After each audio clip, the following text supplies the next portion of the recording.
डर तो बहुत लग रहा होगा। कल पेपर आने वाला है।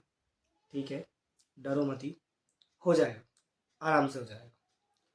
पर एक लास्ट जो क्वेश्चन इस सेशन का आया है, उस क्वेश्चन को हम लोग अब ले लेते हैं। क्वेश्चन कुछ इस तरह से है कि what are the differences between sexual reproduction and asexual reproduction. ठीक है, तो इसको हम समझते हैं। देखिए, सेक्सुअल रिप्रोडक्शन और asexual reproduction they are two types of reproduction. ये हमें हमारे आसपास जितने भी जिंदा जिन्हें हम बोलते हैं लिविंग्स जिन्हें बोलते हैं, उनमें पाया जाता है। तो जो लिविंग्स होते हैं वो दो टाइप्स के होते हैं, हायर एंड लोअर। अब हायर और लोअर इन्हें इसलिए बोला गया अबाउट देयर स्ट्रक्चरल बिहेवियर, किस तरह से इनकी सेल है, किस तरह से ये काम करते हैं। अगर इनकी बॉडी में जो फंक्शनिंग है वो बहुत ही लो टाइप की है, बहुत ढंग से नहीं हो रही है, अच्छे से अरेंज नहीं है, तो वो लो टाइप की हुई, चाहे वो लो प्लांट्स हो, चाहे वो लो एनिमल्स हो। और इसी का जस्ट अपोजिट होता है हायर प्लांट्स और एनिमल्स। ज़्यादातर ये देखने को मिला है जितने भी हायर प्लांट्स और एनिमल्स होते हैं वो सेक्सुअल रिप्रोडक्शन करते हैं, और जो भी लो टाइप के एनिमल्स और प्लांट्स होते हैं वो एसेक्सुअल रिप्रोडक्शन करते हैं। अब एसेक्सुअल रिप्रोडक्शन क्या होता है? एक आसान तरीका अपने जैसों को जन्म देने का। जी हाँ, मतलब क्योंकि हम ये बात अभी अभी समझे हैं कि जो लोअर प्लांट्स और एनिमल्स होते हैं उनकी बॉडी इतने अच्छे से अरेंज नहीं है, अच्छे तरीके से काम नहीं करती है, बिहेवियर अच्छा नहीं है, स्ट्रक्चर अच्छा नहीं है। तो ये बस कोशिश करते हैं कि हमारे जैसे और बन जाए, अच्छे तरीके से नहीं, बस हो जाए, पैदा हो जाए। तो उसके लिए वो सिंपल से सिंपल तरीका अपनाते हैं, और उसमें जो हम वर्ड यूज करते हैं वो बोलते हैं एसेक्सुअल रिप्रोडक्शन। वहीं पर सेक्सुअल रिप्रोडक्शन बहुत ही ज़्यादा कॉम्प्लिकेटेड होता है, जहां हमें दो पेरेंट्स की ज़रूरत होती है। तभी हम सेक्सुअल रिप्रोडक्शन को हमेशा बाई पेरेंटेड रिप्रोडक्शन कहते हैं, जहां हमें समझ में आता है कि बाई का मतलब दो होता है, मतलब जिस भी रिप्रोडक्शन में दो पेरेंट्स की ज़रूरत पड़ेगी, अपोजिट जेंडर्स की, अपोजिट जेंडर वाले दो पेरेंट्स की ज़रूरत पड़ेगी, और तब जाके कोई नया बेबी का जन्म होगा, हम उस रिप्रोडक्शन को बोलते हैं सेक्सुअल रिप्रोडक्शन। और वहीं पर जो एसेक्सुअल रिप्रोडक्शन होता है वो यूनी पेरेंटेड होता है। दैट मीन्स कि किसी भी बच्चे को, किसी भी बीज को जन्म देने के लिए किसी भी तरह से दो पेरेंट्स की ज़रूरत नहीं होती, एक पेरेंट होता है। और उसमें भी उनका जो सेक्सुअल ओरिएंटेशन है, मतलब कि उनका जो जेंडर है वो डिस्क्रिमिनेट नहीं होता। हमें केवल एक पेरेंट चाहिए और उससे उनके जैसे बन जाएगा। ये पहला डिफरेंस हो गया। अब क्योंकि दूसरे डिफरेंस पे अपन जा रहे हैं, अब क्योंकि हम ये बात भी जानते हैं कि यहाँ पर बाई पेरेंटेड होते हैं सेक्सुअल रिप्रोडक्शन में, तो यहाँ पे अगर दो पेरेंट्स होंगे तो दो पेरेंट्स अलग अलग सेल भी बनाएंगे। ये वो ही सेल है जिनके मिलने से बच्चा बनेगा। ऐसी सेल्स जर्म सेल्स कहलाती हैं। अब मेल की अलग जर्म सेल होगी, फीमेल की अलग जर्म सेल होगी, तो यहाँ पे दो अलग अलग डिफरेंट जर्म सेल्स देखने को मिलेगी। वहीं पर क्योंकि यहाँ पर ये यूनी पेरेंटेड है, इसमें कोई भी डिफरेंस, कोई भी नया चेंजेस देखने को नहीं मिलेंगे। एक ही जर्म सेल होगी, और जर्म सेल भी ज़रूरत नहीं पड़ेगी, ऐसे ही हो जाते हैं ये। कभी कभी तो अपनी बॉडी को काट के, मतलब अपनी बॉडी को दो पार्ट्स में डिवाइड करके दो डॉटर सेल्स बना लेते हैं।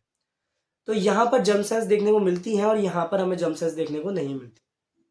अब इसी प्रोसेस को अगर आगे बढ़ाएं तो हमें एक डिफरेंस और मिल जाता है कि जर्म सेल्स जब बन जाती हैं उसके बाद वो एक दूसरे में फ्यूज भी होती हैं, आपस में जुड़ती भी हैं, और जब जुड़ेंगी तभी जाकर बच्चा बनेगा, तभी जाकर जायगोट बनेगा।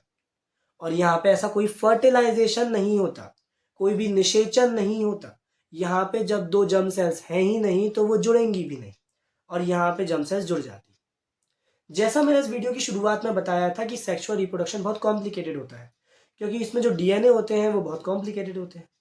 जब दो अलग अलग पेरेंट्स के, मतलब मेल और फीमेल की जर्म सेल्स में पाया जाने वाला जो डीएनए होगा वो आपस में जुड़ेंगे, तो उससे बच्चा जो होगा वो अपने माता पिता से रिजेंबल तो करेगा, पर पूरी तरह से जुड़ेगा नहीं।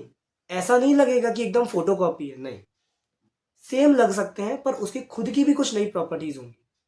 हम लोग भी सेक्सुअल रिप्रोडक्शन करते हैं, हम लोग भी अपने माता पिता से थोड़े बहुत सेम दिखते हैं, बट एग्जैक्टली सेम नहीं दिखते हैं। वहीं पर यहाँ एसेक्सुअल रिप्रोडक्शन में जैसे मदर सेल होती है वैसे ही डॉटर सेल होती है, कोई चेंजेस नहीं आते। यहाँ पर कोई भी वेरिएशंस नहीं आता, यहाँ वेरिएशंस आते हैं, क्योंकि जब दो अलग अलग लोगों के डीएनए जुड़ेंगे तो उसे एक बच्चे में माँ का भी डीएनए आएगा, पिता का भी डीएनए आएगा, और दोनों से जुड़ के नए डीएनए का जन्म होगा। तो यहाँ पे वेरिएशंस तो हैं, पर यहाँ वेरिएशंस बिल्कुल नहीं। क्योंकि मैंने अभी भी बताया था कि ये बहुत सिंपल है एसेक्सुअल रिप्रोडक्शन, और सेक्सुअल रिप्रोडक्शन बहुत ही टफ होता है बाय स्ट्रक्चरली, और मतलब कि वर्किंग इसकी बहुत ज़्यादा टफ है। इसे प्रॉपरली इसकी पूरी फंक्शनिंग होने में समय लगता है, ये तुरंत नहीं हो जाता। जैसा कि आप सभी लोग ये बात जानते हैं कि किसी भी फीमेल ह्यूमन को बच्चा जन्म देने में करीब करीब 9 महीने लग जाते हैं, बहुत लंबा पीरियड है। पर यहाँ एसेक्सुअल रिप्रोडक्शन में हमें देखते हैं कि 20 मिनट में मदर सेल डॉटर सेल बना लेती है। अगले 20 मिनट में वापस से वो जो डॉटर सेल अभी अभी जिनका जन्म हुआ था वो वापस से नई डॉटर सेल्स बना लेंगी। इनमें बहुत तेजी से ग्रोथ होती है और वो प्रोसेस भी बहुत जल्दी करती है, रिप्रोडक्शन स्पीड बहुत ज़्यादा है और इनमें इतनी रैपिड नहीं होती। तो हाँ, हम ये बोल सकते हैं कि ये पहला इनका नेगेटिव पॉइंट है और ये इनका पॉजिटिव पॉइंट है। पर इससे कोई फ़ायदा नहीं है कि एसेक्सुअल रिप्रोडक्शन बढ़ जाएगा तो हमें ज़्यादा फ़ायदा मिलेगा, नहीं।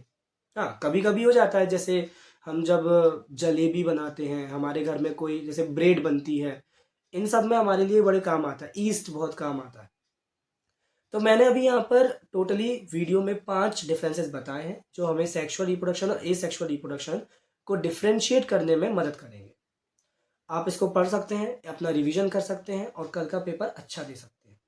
इसी के साथ साथ एक छोटा सा नोट देना चाहूँगा, जितनी भी हमारी अभी ये जो बुक्स आती है ना, जैसे परीक्षा बोध, परीक्षा लोक, परीक्षा अध्ययन, इन सब की शुरुआत के जो पेपर्स होते हैं उन्हें ध्यान से लगा लेना। उसमें जो ऑब्जेक्टिव्स होते हैं ना उनको भी ध्यान से देख लेना, क्योंकि वो जो ऑब्जेक्टिव्स होते हैं ना वो बड़े काम के होते हैं। क्वेश्चंस जो होते हैं, डायग्राम्स जो होते हैं, डायग्राम्स की प्रैक्टिस करके जाना। हर वो बच्चा जिसने कुछ भी नहीं पढ़ा है, अगर वो अब ये सोच रहा है कि क्या करूँ मैं, तो वो डायग्राम्स बना लेना, प्रैक्टिस कर लेना, ठीक है। कुछ ना कुछ नंबर्स पक्के में मिलेंगे। डायग्राम्स में हमें केवल नंबर, नाम जो होते हैं, नेम प्लेट्स, वो याद होने चाहिए। डायग्राम थोड़ा बहुत भी रिजेंबल करेगा तो मैं 1-2 नंबर पक्के में मिलेंगे। बाकी मैं होप करूँगा, मैं बिल्कुल पक्के में ये बोल रहा हूँ कि तुम सबके पेपर कल अच्छे जाएंगे। All the best.